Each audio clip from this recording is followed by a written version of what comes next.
Quem aqui já esqueceu algo ou alguém muito importante? Ninguém? Só eu? Só eu? Meu Deus do céu. Ninguém quer se comprometer, né? Então deixa eu passar vergonha sozinho, né? Eu já esqueci o carro no centro uma vez. Quem já esqueceu o carro no centro? Sério? Eu não sei se era porque foi o primeiro carro que eu comprei, né? E eu acho que eu não estava muito habituado a andar de carro. E eu fui no centro e resolvi que eu tinha que resolver. Entrei no tubo e, de repente, eu coloquei a mão no bolso, mas com aquela sensação que tinha esquecido alguma coisa.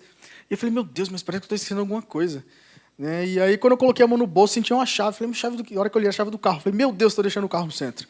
Né? E aí, desci do tubo, né? Peguei o carro e voltei embora. Mas tem um amigo meu que ele fez um pouco pior que eu. Ele foi no Carrefour, ele morava próximo ao Carrefour ali. Ele fez todas as compras. Fez todas as compras certinho e tal.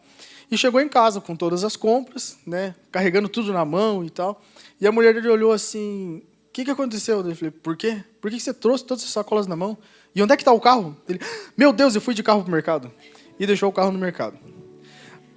Teve um outro amigo meu, esse vocês conhecem, então não vou falar o nome, né, para não expor. Mas quem sabe um dia ele conte, né, se revele sobre isso. Mas ele esqueceu uma vez a esposa dele na frente da casa. Ele estava saindo com o carro, ela foi abrir o portão, ela abriu o portão, ele deu a ré para sair com o carro por causa do movimento dos veículos na frente da casa, e simplesmente ele arrancou e foi embora, e deixou ela fechando o portão. De repente ele lembrou, falei, poxa, mas eu acho que eu estou esquecendo alguma coisa, né? E voltou e pegou a esposa, e ela estava muito feliz com ele, né? Muito feliz. Ele falou assim, pastor do céu, você não sabe como ela estava feliz. E ela contou para mim, não, eu fiquei mais chateada, mais brava, na verdade, não foi por ele ter me esquecido. Foi porque o rapaz que estava do outro lado da rua estava dando risada de mim. Porque ele percebeu que ele me esqueceu. Né? Então, nós temos isso, né? Esquecemos de coisas. Gente, eu já esqueci tanta coisa. Uma vez eu estava na faculdade, eu cheguei, era um dia de prova, semana de prova, quem já fez faculdade sabe como é que é, né? O negócio é pegado. E aí eu cheguei na faculdade já meio atrasado, e não sabia nem deixar o carro, deixei o carro em qualquer lugar. Aí, beleza, fiz a prova, acabou a aula. E aí eu procurando a chave do carro e não achava. Eu sou perito em perder a chave do carro. E não achava a chave, não achava a chave. Eu falei assim, bom, só posso ter deixado no carro, né?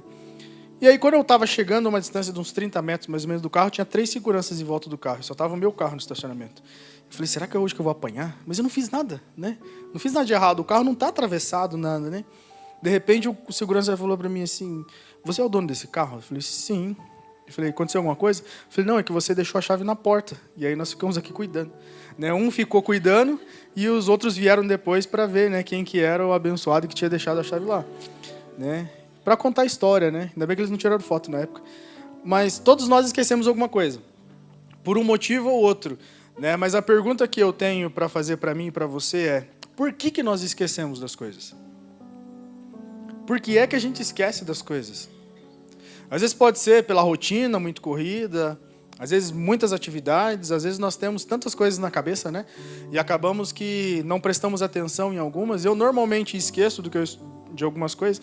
Eu sou perito em deixar a chave em porta, sabe? A Leísa que vem trancando tudo. Falei assim, pegou a chave? Falei, não, eu peguei, pode ficar tranquilo. Né? E eu esqueço, eu passo assim, se eu estiver pensando em alguma coisa, na hora que eu estou fazendo alguma coisa, pode ter certeza, uma das duas coisas vão ficar sem fazer direito. Né? Então, às vezes, nós estamos com o nosso foco, a nossa atenção em algumas coisas. E isso nos faz esquecer de outras. Né? Uma outra situação que pode nos trazer esquecer de algo é a falta de concentração, mas também a distração. Né? Hoje em dia, nós temos uma... O meu nem está aqui, eu nem sei onde está meu celular, está com alguém aí. Já sei, está com o Eliezer, lembrei. Eu estava procurando meu celular agora há pouco, e eu falei, meu Deus, está com o Eliezer. Né, que eu esqueço, eu deixo nos lugares, né? E nós temos um aparelho chamado celular. E nós temos uma tendência absurda de ficar e usar ele o dia todo.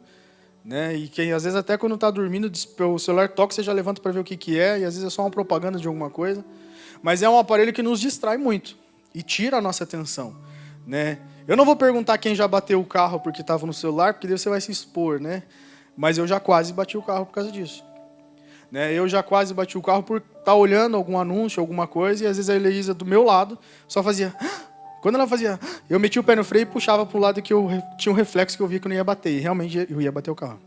Mas porque nós nos distraímos com as coisas.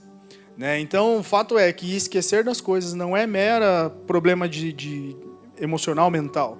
Muitas vezes é só falta de foco, é falta de atenção, é uma distração, quem sabe é excesso de compromisso.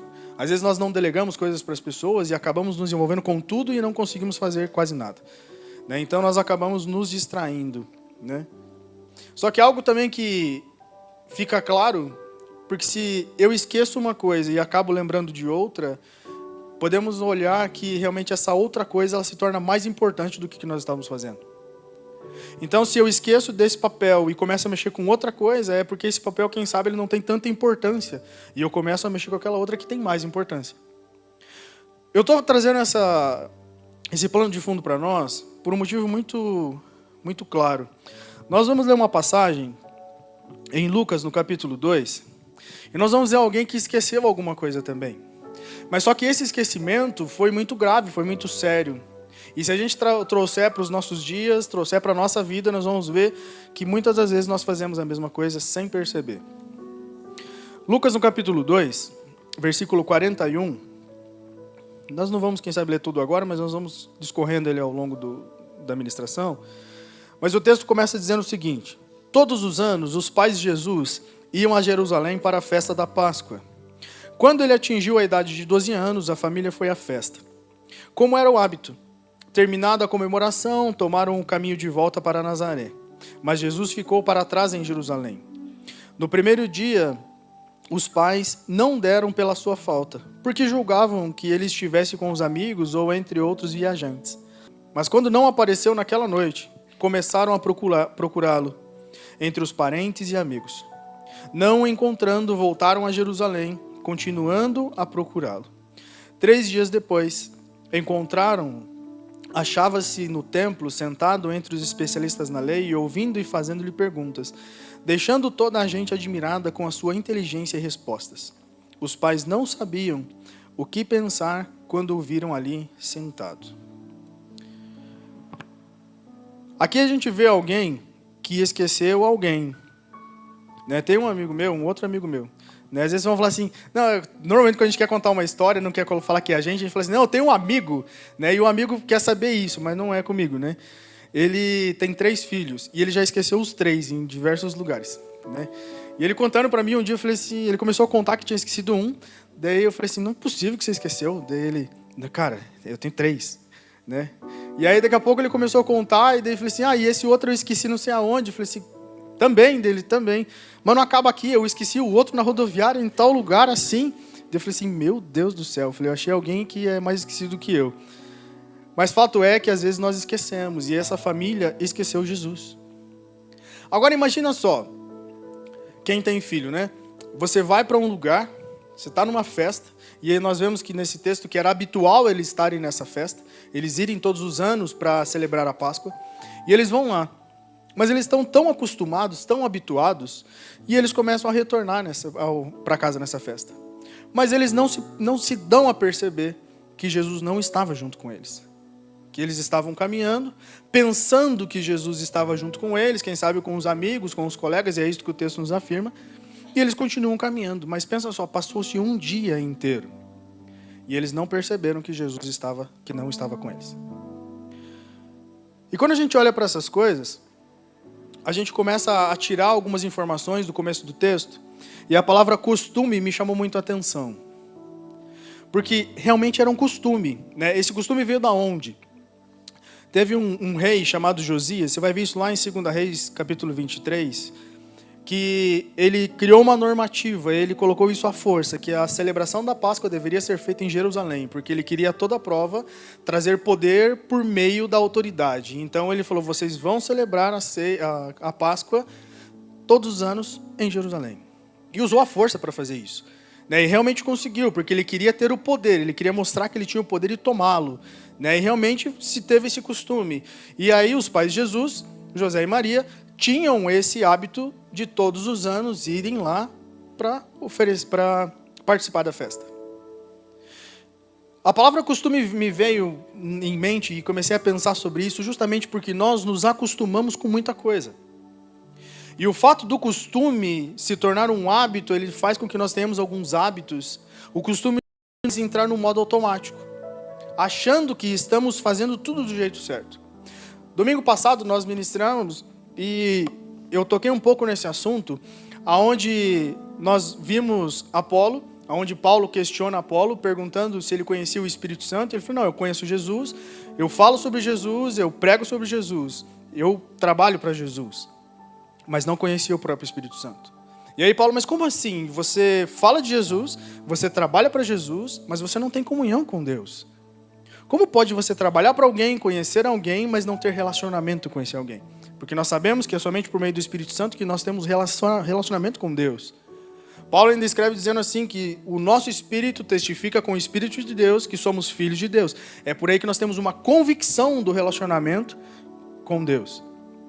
Agora pensa só, olhando para esse cenário onde eles estão supostamente estão com Jesus, o costume era tão grande de ter Jesus ao lado que eles não se deram conta que eles não tinham mais Jesus do lado.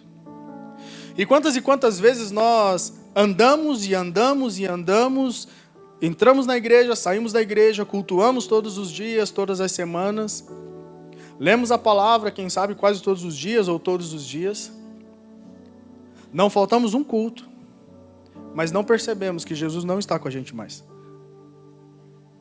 Nós nos habituamos e nos acostumamos a fazer alguma coisa, a um ritual, a uma determinada tarefa, a uma determinada rotina. E estamos, às vezes, tão habituados com a rotina que não percebemos que Cristo não mais está com a gente. E não nos damos conta disso. Mas porque nós estamos fazendo tudo do jeito que tem que ser feito, achamos que Ele está com a gente. Mas, na verdade, Ele não está mais. Sabe? E eu comecei a olhar sobre a questão do costume.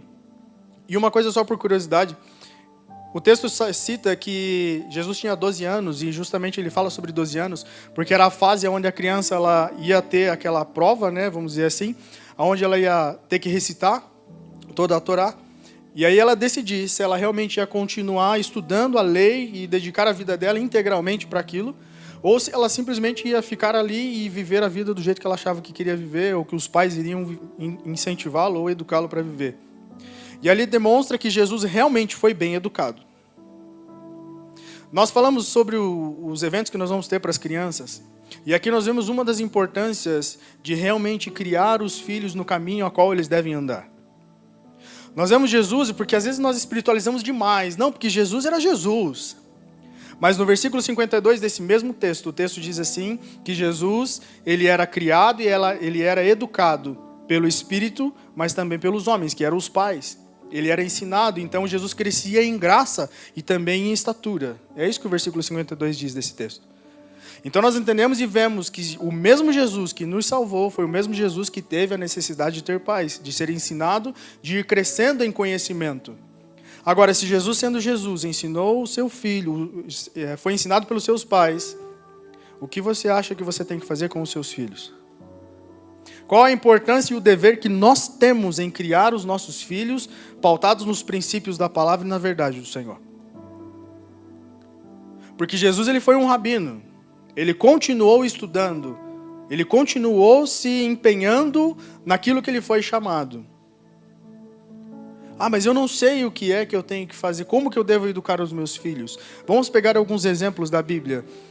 Quando Sansão... Quando os pais dele, né, Eucana, o pai, eles têm a revelação de que ele ia nascer, de que Deus ia trazer ele como libertador, como juiz libertador. Qual é a pergunta que a mãe faz para o anjo que aparece? Como é que eu devo criar esse menino? Como é que eu devo ensiná-lo? E é essa pergunta que nós devemos fazer, sejamos pais fisiológicos ou espirituais na vida das pessoas. Como é que nós devemos ensinar e como nós devemos educar? O que é Deus que você tem sobre a vida do meu filho ou da minha filha? Qual é o propósito estabelecido por Ele na vida dessas crianças? Você já parou para perguntar para Deus como é que Ele quer que você crie? Como é que Ele quer que você ensine? Porque Ele tem um chamado.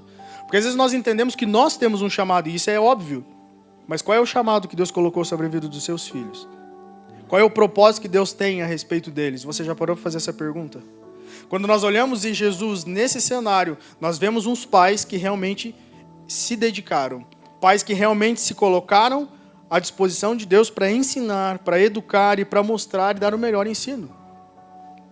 Eles podiam, quem sabe, não ser doutores e mestres da lei, mas eles tinham comunhão com Deus que iria orientar e ensinar eles o que fazer. Então nós temos um papel muito importante na criação. Entrando mais agora na questão desse esquecimento, o primeiro ponto que eu quero deixar para você é: eles perderam Jesus de vista. Eles perderam Jesus de vista. Nós temos um desafio, se você puder colocar no telão, Hebreus 12, no versículo 1 e 2. Por que é que eles perderam Jesus de vista? Por um motivo muito simples. O texto diz que eles estavam caminhando, eles estavam andando, passou-se um dia inteiro e eles não perceberam que Jesus não estava. Por que é que eles não perceberam que Jesus não estava com eles? Porque nem os olhos e nem os pensamentos deles estavam em Jesus. Se os pensamentos e os olhos deles estivessem em Jesus, eles teriam percebido, no primeiros 15 minutos de viagem, a primeira hora de viagem, cadê Jesus? Jesus não está aqui. Muitas vezes nós ficamos distraídos, colocamos os nossos pensamentos em tudo que a gente quer. No estudo, no trabalho, na casa, tudo quanto é coisa. E a última coisa que a gente lembra é de Jesus. Meu Deus, eu tenho que ir na igreja domingo, ainda sai atrasado, chega atrasado e não... Quando vem? Meu Deus, eu tinha que ter lido a Bíblia hoje, mas viu o Instagram o dia inteiro. Olhou a vida de todo mundo o dia inteiro e esqueceu de olhar para Jesus. Esqueceu de focar a atenção em Jesus. E o tempo vai passando, e o tempo vai passando, e as coisas vão nos distraindo, vão ocupando a nossa mente, ocupando o nosso dia. E passou o dia e nós tivemos 1 minuto de comunhão com Ele. Porque os nossos olhos e nem os nossos pensamentos estão focados nele. E aí Hebreus nos dá um desafio dizendo: portanto, também nós, uma vez que estamos rodeados de tão grande nuvem de testemunhas, livremo-nos de tudo o que nos atrapalha e do pecado que nos envolve e corramos com perseverança a corrida proposta para nós. Nós temos um desafio de focar e colocar a nossa atenção no Senhor. É todo dia. Jesus, quando ele é questionado o que deveríamos fazer para seguir e para continuar e para ser discípulo, Jesus fala o seguinte: olha, aquele que quer vir após mim, negue-se a si mesmo primeiro, tome a sua cruz e siga-me. Uma coisa que eu aprendo na palavra é que Deus vai te dar e vai nos dar tudo aquilo que nós estamos dispostos a entregar para Ele de novo. Abraão, quando ele vai oferecer o seu filho em sacrifício, o que ele entende dentro do seu coração? Ele lembrou de uma promessa, que ele seria pai de multidões e que ele teria um filho, que esse filho seria a resposta da promessa de Deus.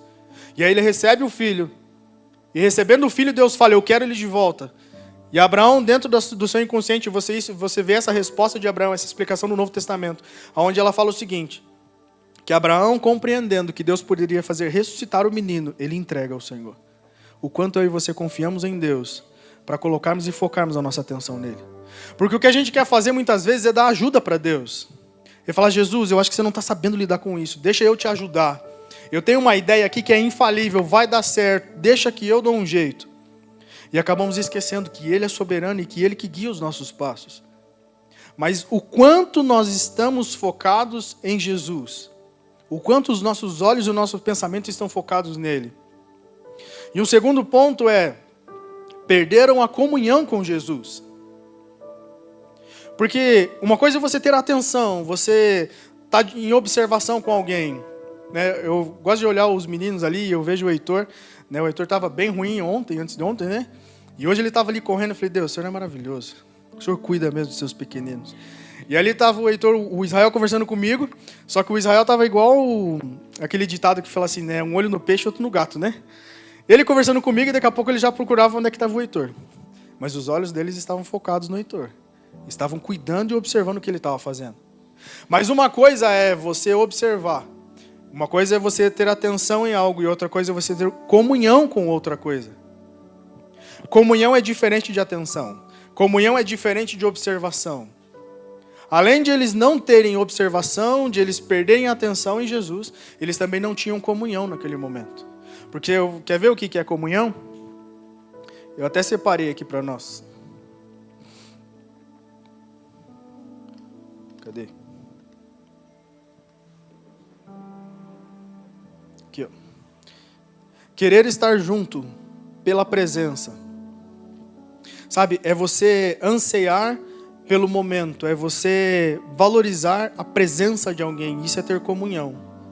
Sabe, eu achei muito legal quando nós fizemos essa última comunhão com os homens, na noite do sacrifício, porque eu vi uma comunhão entre os homens, uma conversa, um contando experiências e outro falando, olha, fica tranquilo que eu já passei por isso, vai funcionar, vai dar certo, um estimulando o outro, um ajudando o outro. Isso é ter comunhão, é nós estarmos em unidade, é estarmos juntos, você vendo que um está ruim, mas não, vamos lá, eu vou te ajudar, eu estou com você. É como a gente olhar para Jesus e falar assim, Deus, eu sei que eu estou passando uma dificuldade, eu sei que está difícil, mas eu sei que eu não estou sozinho, eu sei que a tua palavra vai se cumprir na minha história. Isso é confiar, isso é ter comunhão. É Deus, por meio de Paulo, falando para nós o seguinte, sejamos,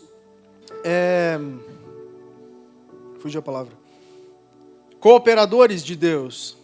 O que é ser cooperador de Deus? É juntos nós fazermos algo. Não é Ele fazer por você, não é eu fazer por Ele. É juntos, nós pegarmos juntos em algo e vamos fazer. Isso é comunhão, isso é estar dedicados juntos. Mas não só por fazer, mas por estar na presença, por ansiar pela presença. E a falta de comunhão, ela é um problema. Porque ela é um compartilhamento, ela é uma participação mútua entre nós.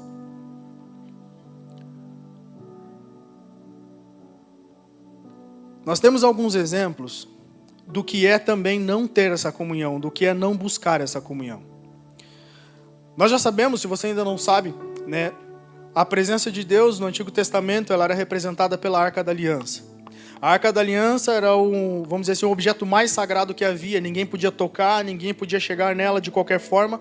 Somente o sumo sacerdote podia se apresentar diante da Arca, porque era a presença de Deus estabelecida no meio do povo. Só que o povo estava tão acostumado, lembra da palavra costume? Quando você está muito acostumado com algo, você passa a não reverenciar aquilo ou não dar mais importância para aquilo. Os homens vão entender o que eu vou falar. Você compra um carro, no primeiro mês você quase dorme dentro do carro. Quando não dorme, né? Se é casado, a mulher não deixa chegar tão perto, mas se estiver solteiro, dorme no carro, certeza. Porque ele anseia, porque ele gosta, ele quer, lutou, batalhou e está lá. Passou 2 meses, você lavava todo dia, ou quem sabe 2 vezes na semana. Passou 2 meses, você lava uma vez a cada 10 dias. Passou 3 meses, você lava uma vez por semana. Passou 6 meses, você começa a lavar uma vez a cada 6 meses. E vai passando.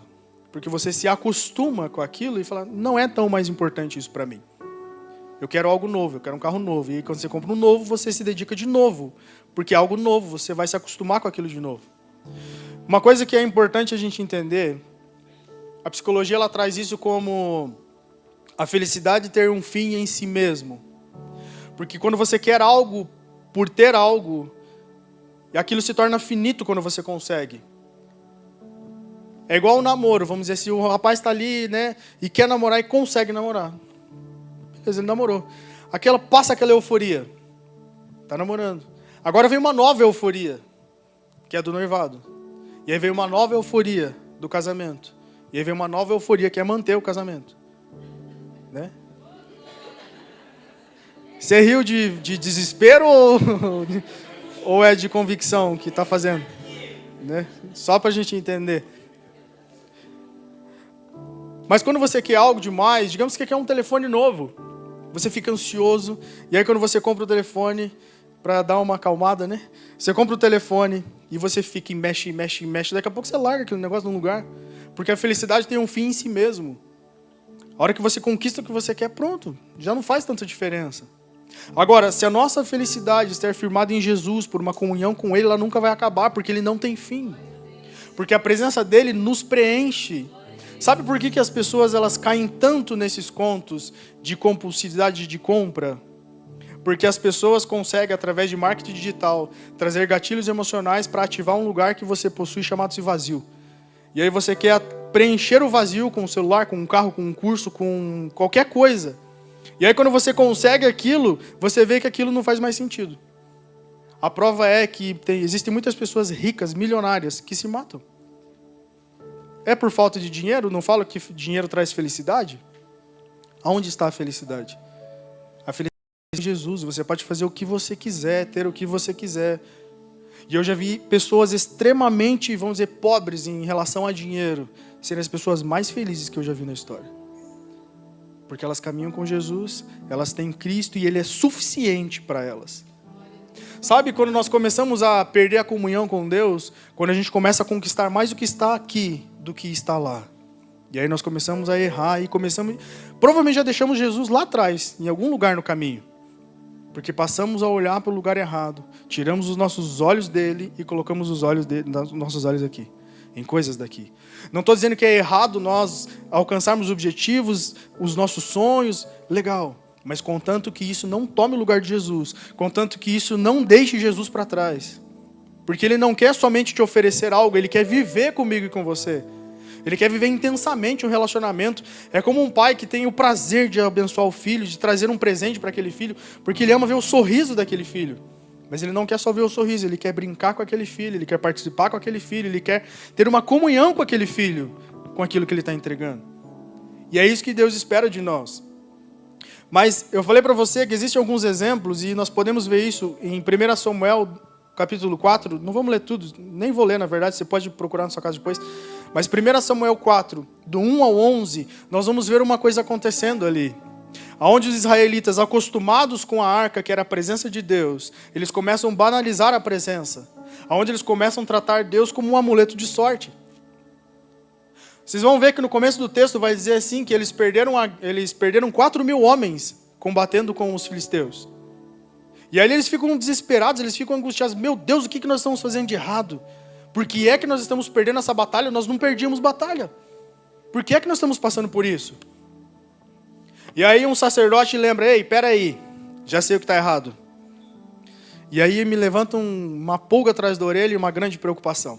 Porque quem levanta essa observação foi um sacerdote. E o sacerdote fala assim, já sei, traz a arca, eu não lembro agora o nome da cidade, mas traz a arca de lá, vem para cá, e aí nós vamos ganhar. Sabe quem que trouxe a arca nas costas? Ofni e Finéias, os filhos de Levi. Levi era um sacerdote que não estava levando a sério aquilo que Deus mandou ele fazer. Ele estava deixando os filhos se prostituírem na casa de Deus, no templo, e comendo as coisas sacrificadas. Ele estava levando de qualquer jeito a santidade de Deus, porque ele se acostumou com a santidade. Ele se acostumou com Deus. Ah, não, é Deus, é a arca. Ah, não, deixa meus filhos ser felizes. Sabe, tem tanto pai que vai pagar tão caro, simplesmente fala assim, é só uma criança, deixa ele fazer o que ele quiser. A hora que ele tiver 18 anos, ele vai dar tapa na tua cara e falar, você não manda em mim, porque você não aprendeu a colocar limite. E foi exatamente o que Eli fez. Negou a autoridade e os filhos começaram a fazer o que queriam, ao ponto de Deus olhar para ele e repudiar. Falar, bom, é assim que você quer tratar a minha presença? Então eu vou mostrar para você quem eu sou. Você vai me tratar com um amuleto de sorte? Eu vou mostrar o que é você ficar sem a minha presença.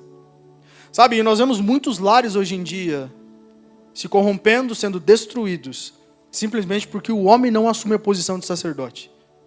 Porque ele olha para a mulher e fala, não, a minha mulher tem Deus, ela tem comunhão. Eu falei, quem é você que não tem a comunhão? Porque às vezes a gente acha que os filhos vão fazer o que eu falo. Não, eles vão fazer o que eu faço. Porque eles vão se pautar pelo exemplo. Lembra quando Abraão foi oferecer Isaac? Por que Isaac não sai correndo? Qualquer criança, faz um teste para você ver. Pega uma faca e chega perto do teu filho. Vou oferecer você a Deus. E vê onde ele vai parar. Isaac não correu. Parece brincadeira, não vai fazer isso com teu filho, você vai traumatizar ele, obviamente, né? Mas ele não correu. Por um motivo muito simples. Porque ele observava a conduta do pai e o relacionamento dele com Deus. E eu tenho certeza absoluta, se Deus me der graça, eu vou perguntar para ele lá. Falei, escuta, o que você pensou na hora que teu pai foi te matar? Eu acho que ele deve ter pensado a mesma coisa. Não, o Deus do meu pai falou que ele ia, através de mim, fazer uma grande obra. Então eu acreditei que ele podia me ressuscitar. Porque ele viu o exemplo. Pautado pelo exemplo, ele se permitiu ser sacrificado. Agora eu te pergunto, teu filho te acompanha desse jeito? Se ele não te acompanha dessa forma, tem algo errado. Se ele não segue os teus passos, tem alguma coisa errada em você e está refletindo nele. Você vem para o culto, mas ele não quer vir. Você quer ler a Bíblia, ele não quer. Você quer orar, ele não vai. Você fala sim, ele quer falar não. Alguma coisa errada está em você. Primeiro muda, dá o exemplo, e aí ele vai te acompanhar. Não é pelo que você faz, é pelo que você fala. Não é pelo que você fala, é pelo que você faz. E foi isso que ele pagou. Foi esse preço que ele pagou. E aí ele manda trazer a arca. Quando ele traz a arca para o meio, os israelitas dão um grito. Você vai ler toda essa história ali. Os israelitas dão um grito tão grande, tão alto, que o texto diz assim que a terra tremeu. Quando a terra tremeu ao grito dos israelitas, os filisteus ficam assustados. Ei, o que será que aconteceu lá no terreno dos hebreus? O que aconteceu naquele lugar? E de repente alguém olha e fala assim, a arca, existe um Deus no meio deles. Um Deus está no meio do povo. E ali eles falaram, pronto, azedou o pé do frango para nós. Estamos lascados. E aí alguém levanta no meio dos filisteus e fala assim, gente, é o seguinte, eles estão lá com um Deus no meio do arraial deles, lutem como vocês nunca lutaram na vida, deem o sangue de uma forma como vocês nunca fizeram, porque senão nós vamos ser escravos, assim como eles já foram nossos escravos. Então vamos lutar para que isso não aconteça. Vamos fazer valer para que isso não aconteça, ou vocês querem ser escravos. Sabe o que eu vejo muitas vezes no meio dos cristãos? Preguiça. Nós nos dedicamos para tudo. Para a escola, para o trabalho, para tudo aquilo que nós queremos, nós nos dedicamos. Mas quando nós falamos de Deus, nós acabamos negaciando. Quando nós falamos de fazer algo para o Senhor, nós acabamos deixando, mas é para Deus, né? Deus entende. Eu falei, ele entende que nós somos preguiçosos. Que nós não realmente fazemos valer o que Ele fez na cruz. Ele entende que às vezes nós preferimos fazer aquilo que é para nós do que aquilo que é para Ele. Claro que Ele entende. Mas quando que nós vamos mudar essa realidade na nossa história? Quando é que nós vamos trazer Jesus para a nossa vida de novo e falar, Jesus, eu não quero que você saia mais de perto de mim. E aí quando eles trazem a arca, tem todo aquele alvoroço. E sabe o que acontece ali? Eles perdem e 30 mil homens são mortos naquela batalha. E eles são tomados como escravos. A arca é levada, a presença de Deus é levada e eles têm que devolver depois, porque Deus não se deixa escarnecer. A arca volta, eles têm que tirar a arca de lá, depois tem todo um contexto, né, que você vai perceber na história. Eles devolvem a arca. Enfim, mas os israelitas perdem aquela batalha. Por isso eles tratam Deus como amuleto de sorte. O que é tratar Deus como amuleto de sorte? Eu vou na igreja porque eu preciso que Deus me cure. E não tem problema você pedir uma cura para Deus, tá? Eu vou lá na igreja porque eu vou fazer uma campanha, porque eu preciso de um emprego, e não tem problema você pedir isso para Deus. O problema é que Deus não quer que eu e você venhamos tratar Ele como só alguém que pode oferecer. Alguém que está com uma caixa de presente e só entregando, olha, eu quero isso. Tá bom, tá aqui. Não, eu quero aquilo agora. Não, tá bom, filho, tá aqui, ó. Ele não quer ser tratado assim. Ele quer ser tratado como um Deus de verdade. Ele quer que eu e você venhamos honrá-lo de verdade. Ele quer a comunhão, ele não quer só a nossa atenção. Porque o que é só ter a atenção? É você chegar dele, olha, queria trocar uma ideia. Filho, o que você quer? Não, eu preciso disso, disso e disso. É só isso que você quer? Eu achei que você queria minha presença, a gente conversar, a gente estar um pouco junto. Não, é só isso mesmo que eu preciso. Isso é tratar Deus como um amuleto de sorte. E era assim que os israelitas estavam olhando para Deus. Era dessa forma que eles olharam para a arca. Foi desse jeito que eles olharam para o Senhor. Traz a arca que nós vamos vencer. Eles não estavam falando, traz a arca porque a presença de Deus será estabelecida, nós iremos glorificar. Quem sabe não precisaremos nem lutar. Não, eles estavam olhando, traz a arca porque a gente vai vencer. Só isso que eles queriam. Mais nada. Sabe, Deus não quer ser tratado assim. Então eles acabaram perdendo a comunhão com Jesus. Além da atenção. Aí nós temos também alguém agora, em contrapartida, que faz algo totalmente diferente, que valoriza completamente a presença de Deus. Moisés, em um momento, Deus dá uma promessa a Moisés, fala, Moisés, você vai ser o libertador desse povo. Tem todo um contexto antes da história, né? Mas Moisés, ele aceita, depois de 80 anos, ele aceita ser o libertador. Dá todas as desculpas do mundo para não ser. E aí eu quero só abrir um parênteses aqui para você. Você pode e eu posso, junto com você, darmos todas as desculpas que nós quisermos. Mas Deus não vai mudar de ideia em relação ao que Ele tem para você. A única coisa que eu e você temos que fazer é aceitar. Porque Deus não tem presente ruim para mim e para você. Deus não tem uma história ruim para mim e para você. O problema é que às vezes a gente se encanta com a história dos outros e quer viver a história do outro e não viver a nossa.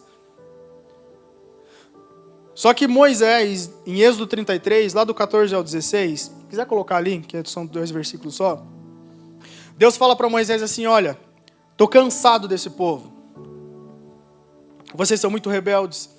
Esse povo, era engraçado nos diálogos de Deus com Moisés, que quando Deus estava irado com o povo, Deus falava assim, o teu povo, Moisés, não era mais o povo de Deus, Deus falava, o teu povo, esses tribulados aí, né? E aí Deus fala para Moisés, Moisés, seguinte, vocês querem a terra? É isso que vocês querem? É Canaã que vocês querem chegar? Ótimo, vou mandar vocês para lá. Tem algumas traduções, vamos ver o que diz essa aqui. O Senhor respondeu, e eu mesmo. Só que quando ele fala eu mesmo, ele não está falando da presença dele, ele está falando de um anjo. O acompanharei e lhe darei descanso. E descansarei na terra. Próximo. Então Moisés lhe declarou, se não fores conosco, não nos faça sair daqui. Passa o próximo. Como se saberá que eu e o teu povo podemos contar com o teu favor, se não nos acompanhares? Que mais poderá distinguir-nos o teu povo e eu dos demais povos da face da terra? O que Moisés está falando? Deus, se for para você não ir com a gente, nós nem vamos meter o pé daqui. Nós ficamos aqui. Eu abro mão de Canaã, mas não abro mão da tua presença. Quantos de nós temos coragem de abrir mão daquilo que Deus prometeu, simplesmente pela presença? Ou será que nós estamos mais preocupados com a promessa do que com o Deus que ofereceu a promessa? Sabe, o costume de estar com Deus, muitas vezes vai nos mostrar que nós já não estamos mais com Ele. E como que nós percebemos isso? No nosso dia a dia, nas nossas ações e nas nossas intenções. Nós vamos começar a perceber. E Moisés estava preocupado com a presença. Davi é um outro homem, um homem segundo o coração de Deus, um homem cheio de falha, cheio de pecado, mas que entendeu um caminho chamado arrependimento, que alcançava o coração de Deus, um arrependimento sincero. E aí Davi, ele tenta por uma vez, e na segunda vez ele consegue trazer a mesma arca que os israelitas perderam. Davi fala assim, olha, estou cansado de não ter mais a presença de Deus no meio do povo. Vou fazer novamente aqui, estabelecer um tabernáculo, vou colocar a presença, vou colocar a arca aqui, vou resgatá-la. Ele descobriu onde a arca estava e falou, nós vamos em marcha. Na primeira vez ele não conseguiu, porque ele tentou fazer tudo do jeito dele. E aqui nós temos que entender, nós comentamos sobre isso ontem, mas nós temos que entender uma coisa, as coisas de Deus não são feitas do jeito que eu quero, mas são feitas do jeito que Deus quer. São nos moldes e nos padrões de Deus.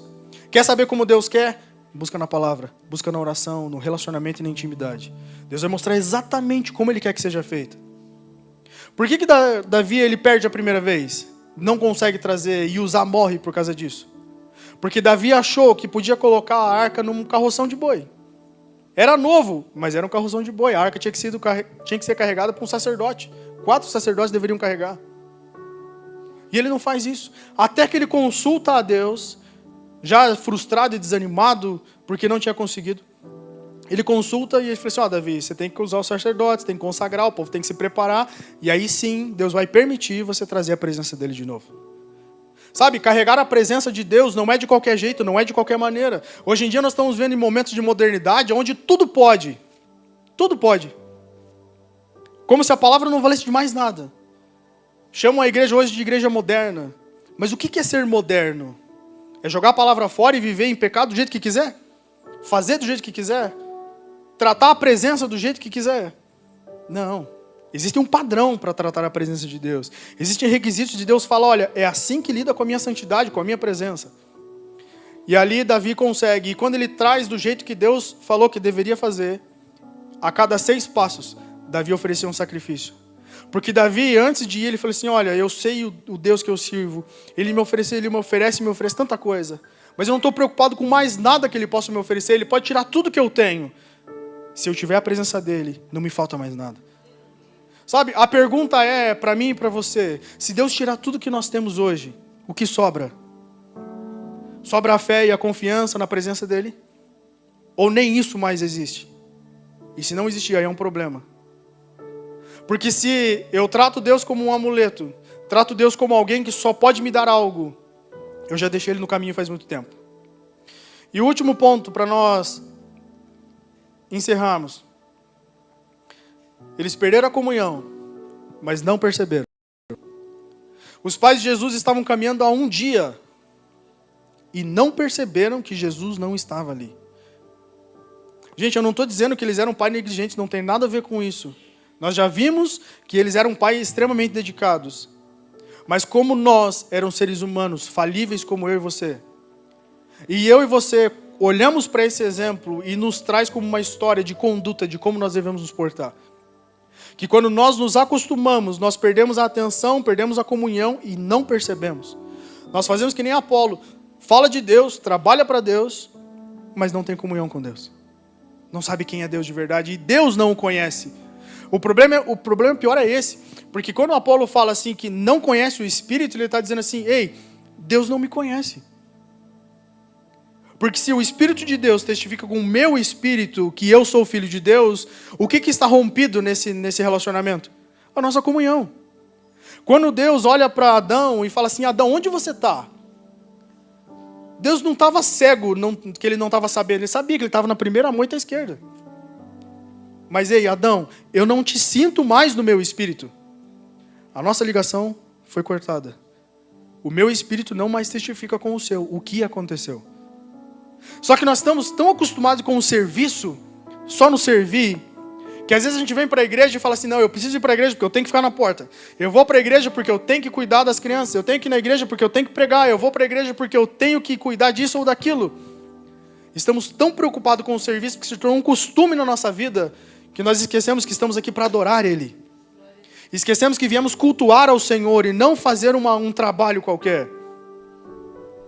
Nós podemos cultuar ao Senhor sem nada disso aqui. Podemos arrancar tudo disso aqui, vender esse templo e ir cultuar embaixo de uma árvore.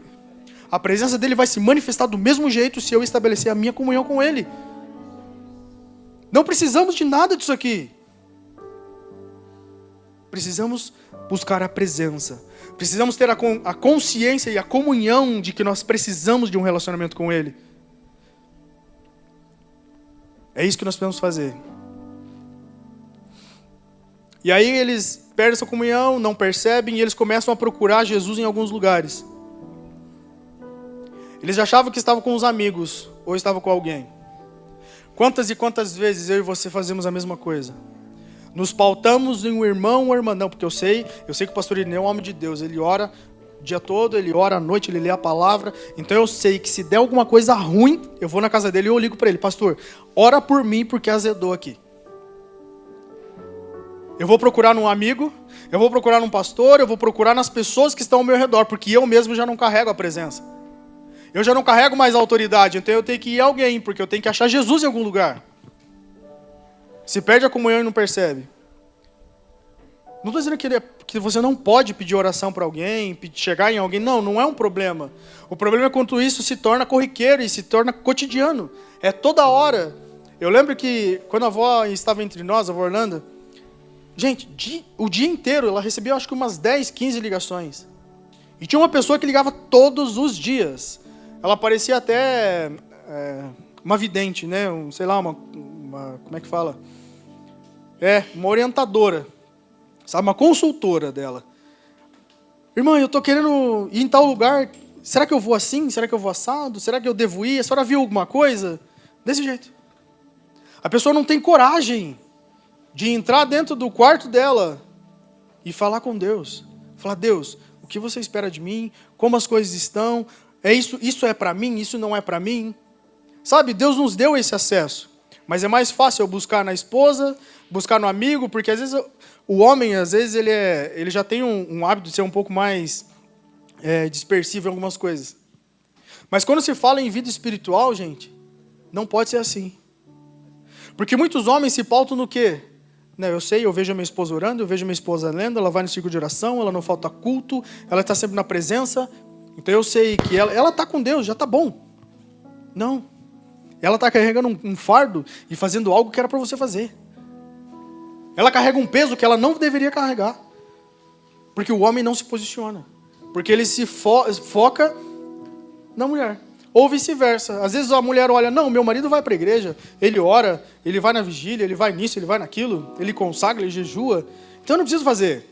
Queridão, deixa eu falar uma coisa para vocês. Salvação é individual. Salvação é individual. Relacionamento com Deus é individual. Eu posso fazer, você tem que fazer. É cada um por si, Deus por todo mundo. Nós temos que ter essa comunhão.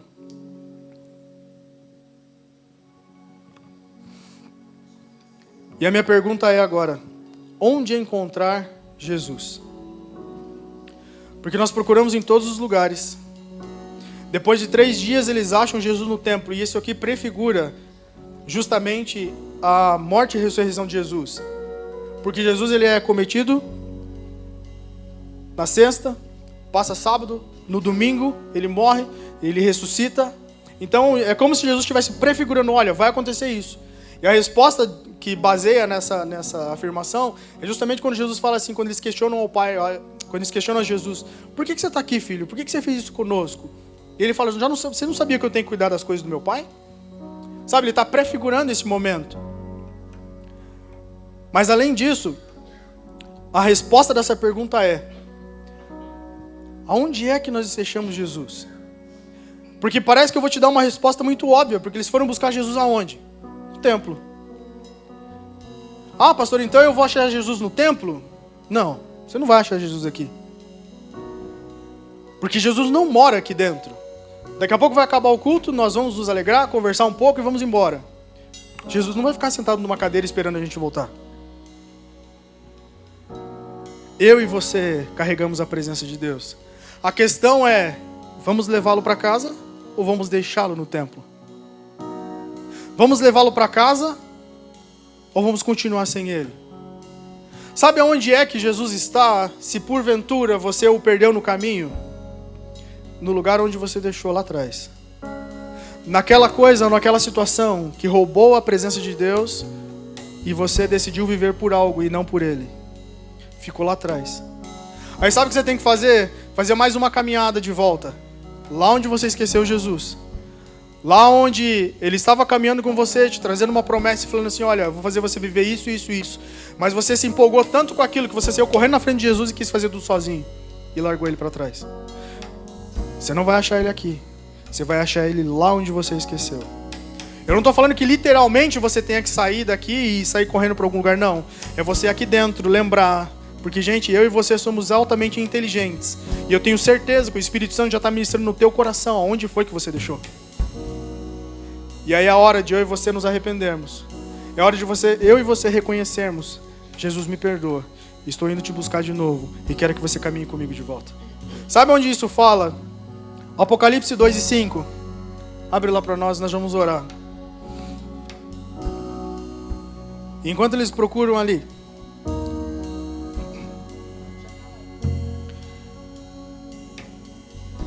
uma das piores coisas que eu vejo e que nós fazemos nesse texto que nós lemos aqui sobre José e Maria, eles colocaram a culpa em Jesus. Quantas e quantas vezes eu e você fazemos a mesma coisa? Porque qual foi a afirmação deles? Nós já vamos ler o texto. Qual foi a afirmação deles? Filho, o que você está fazendo aqui? Por que você fez isso conosco? Espera aí, quem que esqueceu quem nessa história? Eu e você fazemos a mesma coisa com Jesus. A hora que você for orar, falar com Deus, eu não vou te constranger a nada, pode ficar tranquilo. Porque esse é um momento meu e seu. Mas na hora que nós vamos falar com Jesus, não tenha a ousadia ou a audácia de falar: Jesus, por que você fez isso comigo? Porque não foi ele que te esqueceu. Foi eu e você que esquecemos ele muitas vezes. Ele está pronto e preparado para continuar a caminhada, mas nós temos que voltar para lá e falar: ei, Deus, me perdoa, eu te esqueci aqui. Eu te deixei por isso e por isso e por isso. Mas a partir de agora eu quero caminhar contigo de novo e não abro mais mão. Porque Apocalipse 2:5 diz: portanto, lembre-se de onde caiu. Lembre-se do quê? De onde caiu. É o papel de Jesus vir correndo até mim e você? Não. O problema é que nós somos ministrados tantas vezes, dizendo que Jesus sai correndo atrás da ovelha perdida, que nós achamos que ele é o nosso empregado, que ele é a pessoa que tem que vir correndo ao meu encontro. Não. Nós temos que ir. Arrependa-se e faça as obras que praticava no princípio. Se não se arrepender, virei a você, tirarei o seu candelabro do lugar dele. Sabe, é uma escolha minha e sua, um posicionamento meu e seu. Caminhar com Jesus é uma escolha.